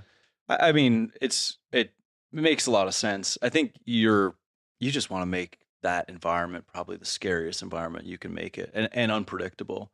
So it makes so much sense that he's like personifying it in this sort of like living entity way. Yes. It's just so creepy. Yeah. It becomes like a monster film, ghost story kind of undertone to things. Yeah. You know, he's really good. Again, like he's so good with style and tone. And also that section of the movie gets really dark. It doesn't like lose its popcornness because the whole movie has this kind of like well-lit popcorn kind of feel. But I think he's just like going, this is how scary it would be on top of like all the physical stunts and action and all that kind of stuff. It's a very smart move on his part to make it feel like so unpredictable. There's also like a 20-minute other villain in this movie that I think is interesting, which is when everyone in the government is like, we just got to blow the bomb. And they're like, you're not up here. Right. And you got Keith David kind of reluctant, who's great in that scene, reluctantly turning the keypad. And then you have Fichtner as on the ship being like, I'm under orders. And what's really great is you have the like egghead NASA guys who are like, this isn't right. And the drillers being like, this isn't right. Which I think is like, Michael Bay, if anything, is like, listen to the people that actually do things. Right. As opposed to the like people who aren't He here. hates bureaucracy and government in a lot of his movies. He's interesting. very, very skeptical of that. He's skeptical of non-doers, I think. Yeah, right? he likes the guys that are the blue collar guys that are actually the guys on the ground doing it. Like 13 Hours, I think, is probably the biggest sort of love letter to that idea. In his career, he loves the roughnecks that are out there getting their hands dirty, right, dealing with it. Not the guys in the suits who Just are like, telling them what to do. But the Dwayne T. Robinsons of the story, like Yes. in Die Hard, you have like Keith David is kind of Dwayne T. Robinson in a weird Die way. Hard, it's like, I hate the FBI. Yes. I hate the FBI. It's just bureaucracy. They're just politicians in suits. Sounds like an A7 scenario. Just like reading it from the so arrogant. Yeah. Actually, if you listen to the guy, he's inside. Yeah. He's looking doing, at it. That's very Die Hard. He's actually Die Hard. doing the thing you guys say you want to be doing. Well, and like Billy Bob Thornton is sort of the Al Powell of this movie, right? Yes, Like that's he's a the great guy on the point. ground who's like, no, we have to listen to this guy, and everyone around him is like, he doesn't know. He's the just a one guy that roughneck. like trusts Bruce, like Yeah. believes in him. So give him more time. Let's hear what he has to say and has his back. Yeah. And their relationship is really important. And what's interesting also to that point is that Al Powell in Die Hard is off the streets because he kills this kid. Billy Bob Thornton wanted to be an astronaut, but has a false leg, I believe. has some kind of a an disability. ailment, so he couldn't That's be a on the great ground. point. So he's very much like, we have to trust the guys Does on the that character ground. really have a false leg? Yeah. He has He has some like kind a of brace on his... that's right. He has a brace. It on was his Billy leg. Bob's idea for his Such a backstory, good and Michael choice. Bay loved it, so they So he's not embroidered physically it. capable of doing the job he wishes he could do. Yeah. Like he would be up there if he could. Well, one of the Yes. most emotional things in the movie is Willis rips the patch off and gives it to AJ and says, "Give that to Truman. Tell him I And sent it." Billy Bob Thornton's line delivery when he gets it as He well did, is so huh? perfect. Yeah, it's so because it's like sentimental without being sentimental. Honestly, the casting of Billy Bob Thornton in the very beginning is really what you're seeing is when you cast the right attributes that he's going for. Blue collar guy. Yeah. Think about the way he talks. Blue collar guy who's educated because he wants to be doing the thing. Like he's really going like, okay, these are my type of people. Exactly. Billy Bob is so good. In this Exactly. movie. And I love that. I love that aspect. And Tony Scott had that too. You know, Tony Scott loved the blue collar guys, the guys that are on the railroads. Yeah. You know, the sailors in the sub, the NASCAR. I relate to pit that crew. more. I mean, me as a too. storyteller, I'm like, I relate to that a lot more than, you know, the hero that I could never be like. Yeah. You know what I mean? Like, even I think like now you're seeing Superman be humanized in a big way in that new trailer where he calls for his dog.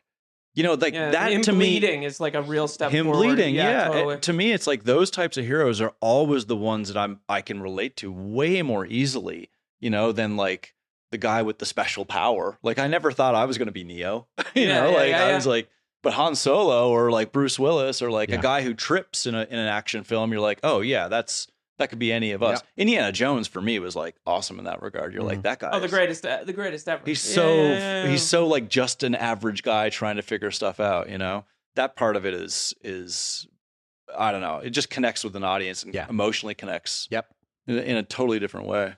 Let's talk a little bit about the lady of this picture, just briefly. I think we need to talk about Liv Tyler as Grace So Stamper. good. She's so good. Yeah, she is. What are your thoughts on just this character? Obviously, there's also the soundtrack connection, which adds another layer to it, with her being Steven Tyler's daughter and that whole aspect, which you wonder, like, what came first there? Like, I assume her casting must have been, you know, Probably would have come first, but it just adds that extra layer of poignancy, I think. I totally forgot, but yes, of course. I think she's great. Real, like, she does a good job being like, I'm on my own. She doesn't get swallowed up in the Bay Machine. No. She's this like really unique, graceful presence in this movie. I instantly was like, I see why you'd cast her as a 500-year-old elf. Like she's like effervescent. She just like has this, because that's before she has an otherworldly quality. That's what I'm saying. Ethereal, like, she's ethereal. Like you see it, you're like, wow. Like, you know, when I watched Armageddon with my fiance, she was just like, wow, look at her. And I was just like, no, special. Yeah, I was like, that. Do you get now why they would cast her as the Queen of the Elves? Like, she just has this glow about her. I totally forgot. Yeah, and it's a couple of years later. The relationship with the relationship with her father and the relationship with AJ is obviously the emotional heart of the movie, the complexity of that dynamic, and there is something very moving as well about the responsibility that comes with wanting to marry another man's daughter, as it were. Like that's also a powerful thing that I think if you're a decent, empathetic person, a guy, that's like not a light thing. No. You know what I mean? That is a powerful, kind of a sacred responsibility, you know? So that whole element is just really, really well done, I think. And she's great in it. Hey guys, this movie rocks. just put it out there. Was that a pun? I guess Geology rocks. Yes, I thought of that beforehand. Let's talk about the action then. How this succeeds or fails on an action level. Favorite moments. Brad, what are your favorite action moments or set pieces or visuals in this feast? Well, they sort of all kind of bleed together is the tough thing with this movie in particular. I probably always go back to the destroying of New York City. Like it just stands out. Building. Yeah, exactly. Some of the shots in there are like, I'd never seen those shots before. They're so specific because of the Chrysler Building, because there are these iconic, images and places that we recognize. That one, I think, is the one that like jumps out to mind. So much of that movie for me, the visuals that I love are the training sequences. So they're not so much set pieces, but like if I walk away from Armageddon, I think about all the hangar scenes where everyone's in silhouette. I think about the pool where they're training to be astronauts. I think about the funny little room with the psychiatrist and driving everybody crazy. Oh, yeah. Right? Like those are it's not really a traditional set piece, but it's like the drillers becoming astronauts sequence is like epic in its own way. It's really Because if you think about like the set designs, like there's cones on there's like when they see the armadillo, there's just cones on the floor for like a mile. Weird. It's so bizarre. It looks amazing. But you're like, aren't those sound buffing cones? Why are they on the floor? Like, it's so bizarre. But like that whole section plays like its own little set piece. And so for me, it's like the opening traditional set piece or the destroying of New York always comes back. And then just getting to know, falling in love with the characters before they go into space is like, in this movie, is given so much real estate. It would be like a 15 chapter book, and here's a whole chapter on just these dudes trying to figure out how to be astronauts. The stuff with Will Patton and his kid. I mean, you know, like his estranged wife, and like that. You know, that's a salesman, and that's like one scene. But because of that, you love that character. Yeah. Well, Will Patton also is the soul. That his soul is on screen whenever he's so good. He's so good. That's such a good point. Why do you think we love astronauts and space movies so much? Probably because at some point, all of us as little kids were like, I'd love to do that. It's also the most aspirant American thing imaginable is to go to space and to win the space race. Like nothing personifies America in 1960s. But I will say, as a Canadian, and you grew up here? No. Right. I didn't move here till I was 30. As a kid, I think like there's these things that kind of like just touch us on a very base level, like dinosaurs. Like I'm speaking mostly boys, I guess, but like dinosaurs, space. And I think it's just when we're young, those truths, those interests are because they're so unreal to us. They're so unattainable on all levels. So we don't think like, well, that dinosaur would eat us. All of those dinosaurs would kill us. We don't even engage that part of the reality of because that's only when you become an adult or when you become a little more conscious of your morality or mortality. When you're a little kid, you're just like, that would be awesome. That's really cool. All of us, exactly. And all of us have thought, oh man, it'd be awesome to be in space when you're young. So there's this like primal touchstone to going into space because it's just something we can do it like literally, like people have done it. But we feel like, oh, I'm never going to get that opportunity to go there. So there's something primal about it. It's like a wish fulfillment fantasy that we're allowed to vicariously live out. Yeah. And this movie really taps into it because they're not like they aren't the right stuff. They're the wrong stuff. Correct. You know, so it's like just a bunch of bozos. That's good. Are given that opportunity to be true blue American heroes. That's what's really funny about the slow motion shots of them walking, right? Yeah. And doesn't one guy like throw up in his helmet or something? Like, or one guy stumbles or something. Well, that sequence, that's my favorite action sequence in the movie, is the president's speech juxtaposed. It's so optimistic. Yeah. It's the most, someone pointed out this is maybe the most speeches. optimistic Michael Bay moment in all of his movies. It's like a great everyone on Earth coming together, sitting and praying, like, the rallying we're going to get through this. And like, the fact that the president is like, I'm getting goosebumps thinking about it. Not as an American president, but as a citizen of humanity. And you're like, well, we crave, I think now more than ever, we crave the idea of unity. Yeah. And that's what also, you know, you mentioned Superman. That's why Superman, I think, connects, because it's like a messianic figure that everybody can believe in and support, that irrespective of ethnicity, nationality, or religion. He's not dark. He's not cynical. You know? He's not, Batman. He doesn't have that baggage. We crave the idea of being unified. These types of films and the bigger films, to me, most of them run on virtues. Like when I always think about it when I go to make a movie, like what virtue am I really talking about here? Because you're putting people in terrible situations. So you have to kind of highlight a virtue. And we touched about a little bit about like Michael Bay not liking bureaucrats. There's something that he touches on where it's like, there's a justice to the way his movies are executed. There's like, this is us coming together and we're going to do what's right.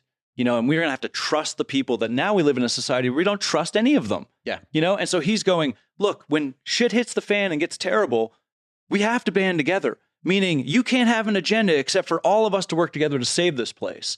And so that's sort of like, he does that very, very, very well. And it sort of runs through these types of movies because you have to like look at that because the odds are so against the lead characters. So like, yeah, whether it's perseverance, whether it's truth and justice, you kind of have to boil it down thematically to one of these virtues on some level so that you can really go, and you're getting emotional because it reminds you of like what it really means, what you can really dig into when shit is completely going wrong. Right. You know what I mean? Like that's what brings people together. It's like that's the heart of it.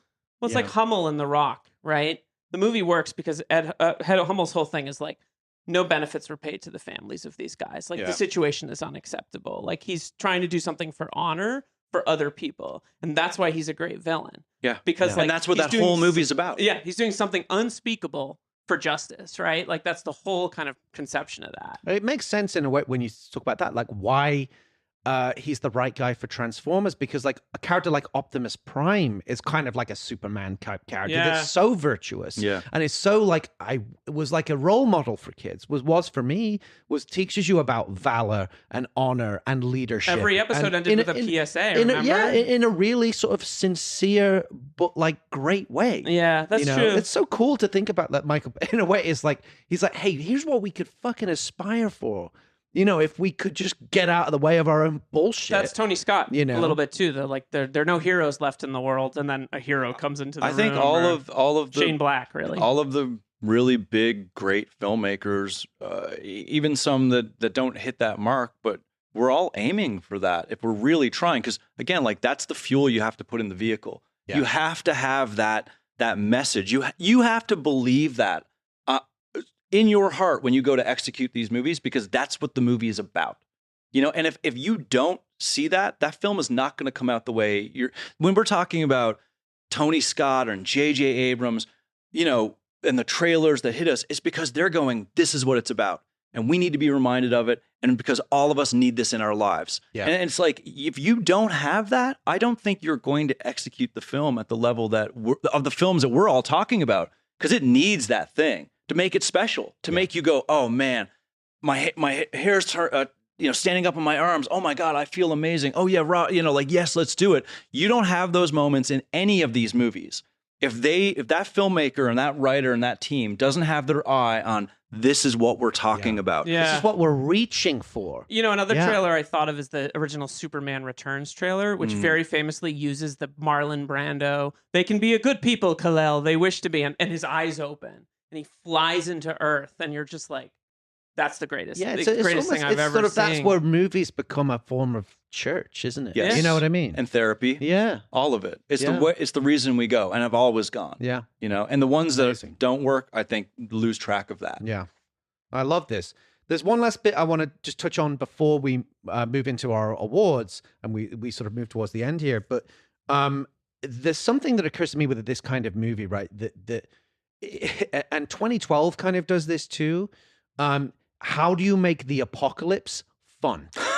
Right? Sounds like a paradox, right? But this movie does it, and the really, the smart filmmakers who realize this is a super dark subject if you really think about it, but you have to somehow make it like it not let it be oppressive.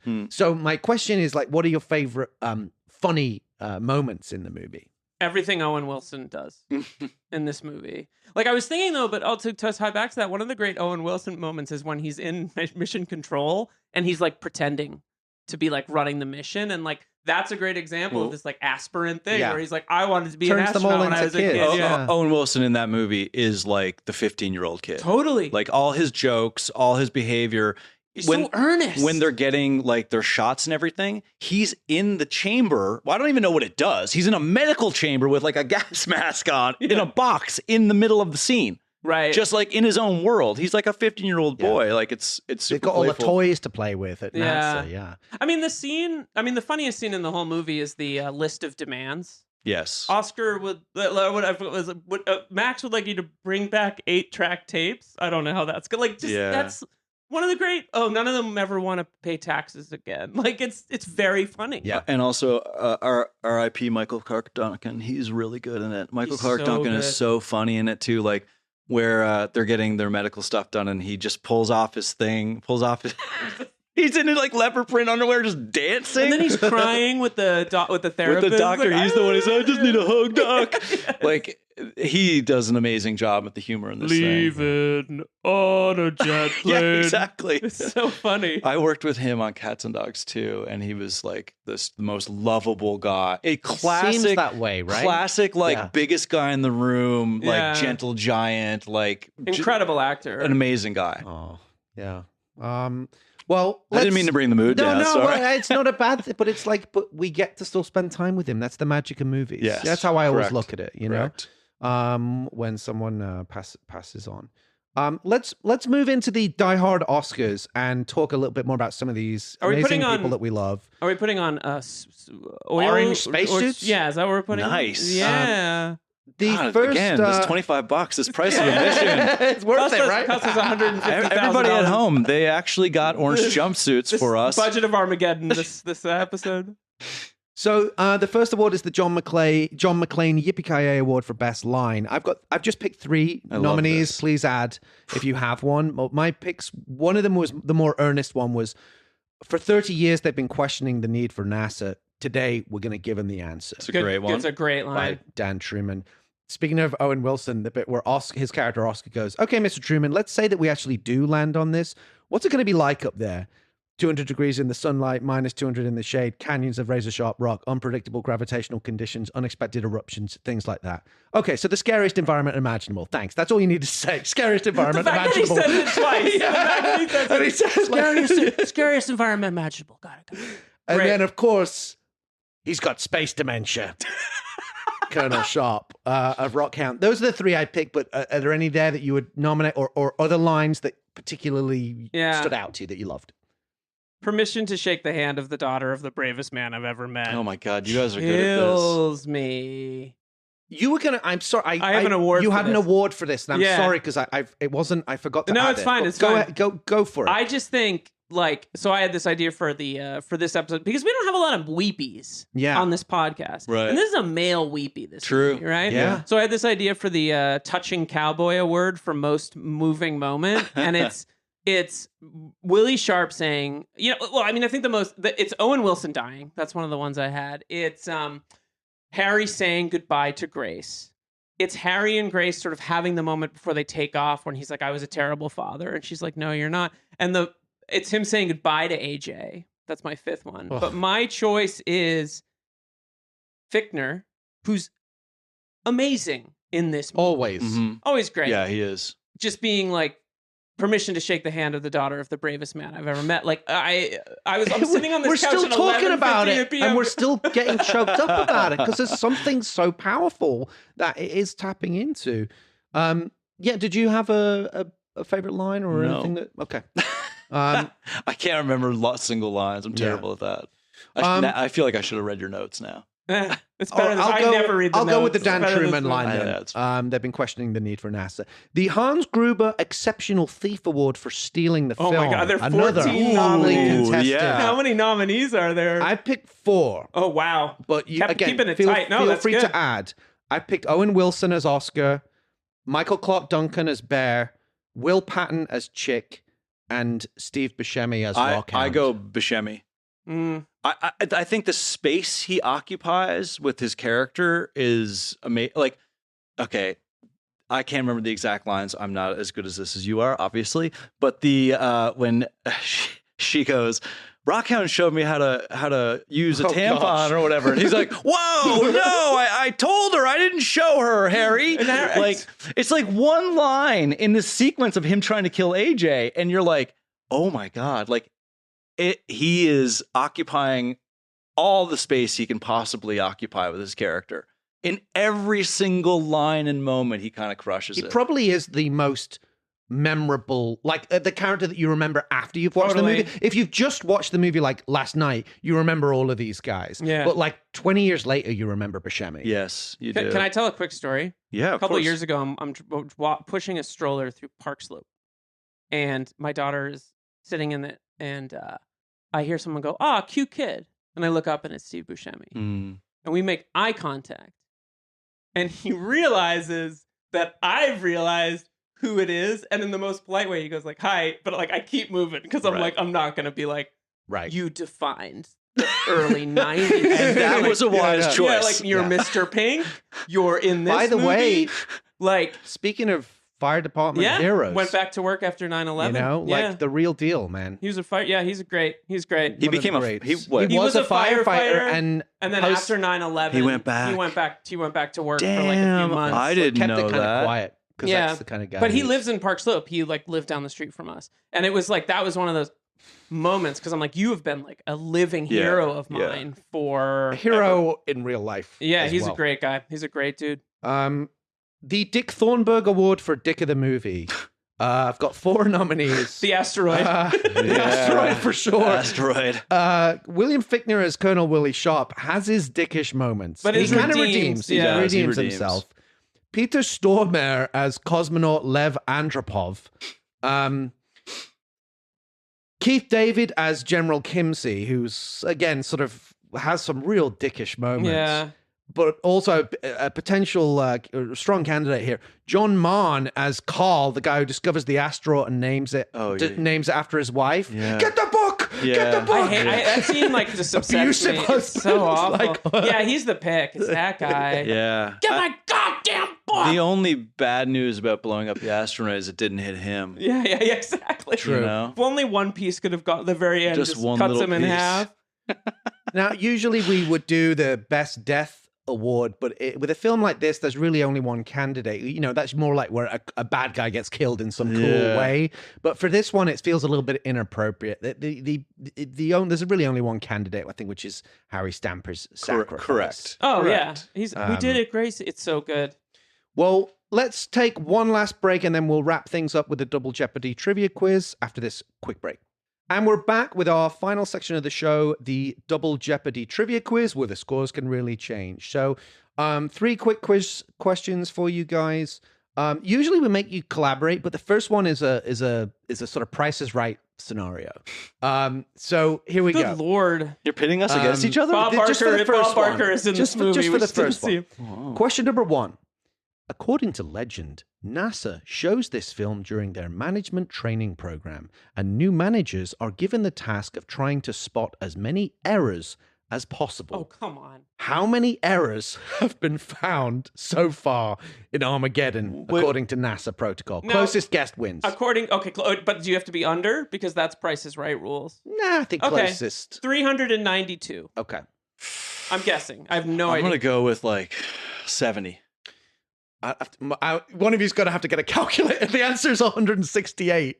So I think Brad's close. closer, Yeah. right? Unfortunately, mathematics is not my strong. Apparently, 168. Oh, that makes. I mean, that's not surprising. Protocol errors in the film. Isn't it according to funny how NASA. movies get used after the fact? Like, let's use this Funny, as a right? training movie or what? That's fascinating. Question number 2. Bruce Willis and Billy Bob Thornton appeared together again as bank robbers in which 2002 crime comedy directed by Barry Levinson? Bandits. Is correct. Also starring Kate Seen that? Blanchett. Yeah, that was my clue. I have seen it. That was a classic. Found that in the video store that I worked What at. year did that come out? 2002. Yeah, that's right in my time zone. Like, I'm seeing everything in 2002. Yeah. I think they were both also in there. Is it The Astronaut Farmer? I think they're both in that. Yeah. Huh. I've not seen that. I haven't seen that one. I haven't seen that, but I remember it. Here's a fun one to cap things off, and you guys can collaborate, of course. It's just a bit of fun. Question number 3. The debate about Die Hard's status as a Christmas movie rages on, inexplicably to us. But which member of the Armageddon cast played Santa Claus in Home Alone? Oh, the guy who plays Max, whose name I don't know. I'm sorry. It's correct. Yeah, he's great in Home Alone. Ken Hudson Campbell. Wow. If you remember, do you remember the scene Yeah, from of Home course I Alone? did. I don't even. I rewatched it with my kids. Discovered it this year. So Yeah, we he rewatched plays- It's a great Christmas movie. one of the. Yeah, we it's did it, amazing. of course, with Paul Paul Scheer, Scheer, that's one of right. our favorite episodes. He also appears as the man in the hallway in Groundhog Day. Good morning. Off to see the groundhog. Oh, He's that guy. wow. He keeps bumping into him again Yeah. and again and again and again. That and Stephen Tobolowsky is like he's the been in great some, like, who's who, yeah. iconic Big. 90s movies. Yeah. So shout out He's to great Ken in this Hudson movie. Campbell. Fantastic. That does it for us in terms of all of our sections. Brad, thank you so Thanks, man. much for doing this. This No was worries. a fantastic conversation. Do Thanks you for have any having me. final thoughts? Anything to add or plug or anything that you want to say before we wrap it up? Everyone be safe. We're recording this right after the wildfires, or not right after, like a little while after, but everyone out there be safe and help each other out. And I hope you guys enjoyed yourselves. Thank you so much. We'll just give our quick thanks. We'll wrap it all up now. Thanks to Tyson Tyson doing the for assets? doing our artwork. Rate, review, subscribe. Tell a friend. Subscribe to the Patreon, patreon.com/48 hours of buddy movies. What will be next? Next on our sideshow, if you will, 48 hours of buddy movies, we are doing Big Trouble in Little China. Big Trouble. Going to be a lot of fun, so don't forget to subscribe at www.patreon.com/48 hours of buddy movies. That is exclusive subscriber only content. Regularly on our regularly scheduled broadcasting. Next time on this show, The Negotiator. Pretty good. It's Die Hard in a police station. I just started I'm like 2/3 of the way through it. It is so Die Hard, it's not even funny. It's fantastic. A really, really great movie. To your point, thank you for listening. Thank you so much to Brad for lending us your expertise and for paying us the $25 Yeah, that was his first guest that Totally. did it. First guest that did Totally it. worth it. Every other guest has said things like, "Are you insane? Why are you asking for this?" I'm taking the astronaut suit home, Yeah, though. no, you can. Yeah, for sure. get Just to don't keep use it. it in space. And to your point about being safe and looking out for each other, I would like to dedicate this episode to the Los Angeles Fire Department. Bravo. And thank you for everything Amen. that you do. Well, but now I can't make a glib joke at the end of the No. episode. No, I can. We'll be back with a Oh. bevy of supporting actors that are all amazing in The Negotiator. Thanks for listening. Thanks, guys. Thank you. Die Hard on a Blank is a podcast created and hosted by Philip Gawthorne. Liam Billingham co-hosts and produces the show. Mike Mayer and Michael Sugar are the executive producers. Find us on Twitter and Instagram at DieHardOAB. Rate, review, follow the show wherever you get your podcasts. Most importantly, tell your movie podcast-loving friends about Die Hard on a Blank. See you next time on Die Hard on a Blank.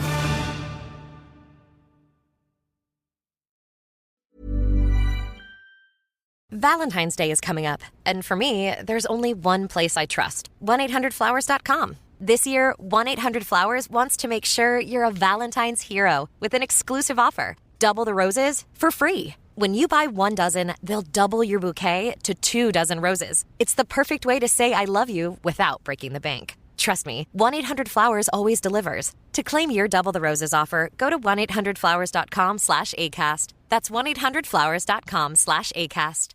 Hi, I'm Raj Punjabi from HuffPost. And I'm Noah Michelson, also from HuffPost. And we're the hosts of Am I Doing It Wrong?, a new podcast that explores the all too human anxieties we have about trying to get our lives right. Each week on the podcast, Raj and I pick a new topic that we want to understand better and bring a guest expert on to talk us through how to get it right. And we're talking like legit, credible experts. Doctors, PhDs, all-around superheroes. From HuffPost and ACAST Studios, check out Am I Doing It Wrong? Wherever you get your podcasts. Hi guys, it's Phil And Liam. from Die Hard on a Blank, and we're excited to talk to you about a brand new podcast we're launching called 48 Hours of Buddy Movies. That's right, folks. 48-hour-long Approximately. episodes exploring 48 different buddy movies, beginning with the original classic that started it all, Walter Hill's 1982 masterpiece, 48 Hours, starring Nick Nolte and Eddie Murphy. And just like Die Hard on a Blank, our new show will explore the influence of 48 Hours on the action genre, one buddy movie at a time. We'll be covering iconic franchises such as the Beverly Hills Cop movies, the Stakeout movies, the Bad Boys movies, classics of the genre like Running Scared, Hyams Hive Rise Up, Midnight Run, Red Heat, Tango and Cash, The Hard Way, plus tough thrillers such as To Live and Die in LA, Black Rain, Point Break, Training Day, and The Way of the Gun. as well as a few wild cards that you might not expect, such as RoboCop, Alien Nation, and, of course, Phil's favorite, Harley Davidson and the Marlboro Man. So if you're a fan of two buddies talking buddy movies, Then 48 Hours of Buddy Movies is for you. visit patreon.com/48 hours of buddy movies to subscribe for the price of 1 cup of coffee a month. See you in the squad car. Or walking to the squad car, mildly irritated that we've been paired off. Wherever. That's patreon.com/48 Hours of Buddy Movies to subscribe.